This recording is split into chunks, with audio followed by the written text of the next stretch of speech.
আমাদের দুর্গোৎসব উপলক্ষে আমাদের শারদ সম্মাননা যেটা আগরতলা পৌরনিগমে প্রতি বছর করা হয়, এবারও আমরা আগরতলা শহরতলিতে পুরো এলাকায় আমরা 21টা প্রাইজের ঘোষণা করেছিলাম। আর প্রথমটা হচ্ছে 5টা সেরা প্রতিমা, মণ্ডপ, আলোকসজ্জা, থিম এবং সেরা মহিলা পরিচালিত পূজা।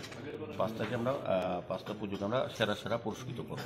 পাশাপাশি 4টা জোনালে সেরা প্রতিমা, মণ্ডপ, আলোকসজ্জা এবং থিম, এই 4টা বিষয়ে আমরা আরও 16টা প্রাইজ, মোট 21টা প্রাইজ আমরা আজকে আলোচনা করা হচ্ছে। ডেট ফিক্স করে মাননীয় মুখ্যমন্ত্রীর সময় অনুযায়ী উনি যখন সময় দেবেন সেই হিসেবে আমরা কয়েকদিনের মধ্যেই এই মাসে আমরা শারদ সম্মাননা প্রদান করব। যেসব ক্লাব বিচারক মণ্ডলী দ্বারা বিচার করার পর তারা নির্বাচিত হয়েছেন পুরস্কার পাওয়ার জন্য, তাদেরকে পুরস্কৃত এবং একটা কালচারাল প্রোগ্রামের মাধ্যমে এটা করা হবে। যাতে গত বছর আমরা খুব সুন্দর ভালোভাবে করেছি মাননীয় মুখ্যমন্ত্রীর উপস্থিতিতে, এবারও মাননীয় মুখ্যমন্ত্রী আমাদের প্রধান অতিথি থাকবেন, উদ্বোধক থাকবেন এই অনুষ্ঠানে, এবং একটা রাজ্যের শিল্পীদের নিয়ে একটা কালচারাল প্রোগ্রাম করা হবে এবং পরবর্তী সময় যারা বিচারক মন্ত্রী তাদেরকে সম্মাননা জানানো হবে এবং যারা পুরস্কৃত হবেন যেসব ক্লাব, পুজো কমিটি, তাদেরকে পুরস্কার দেওয়া হবে।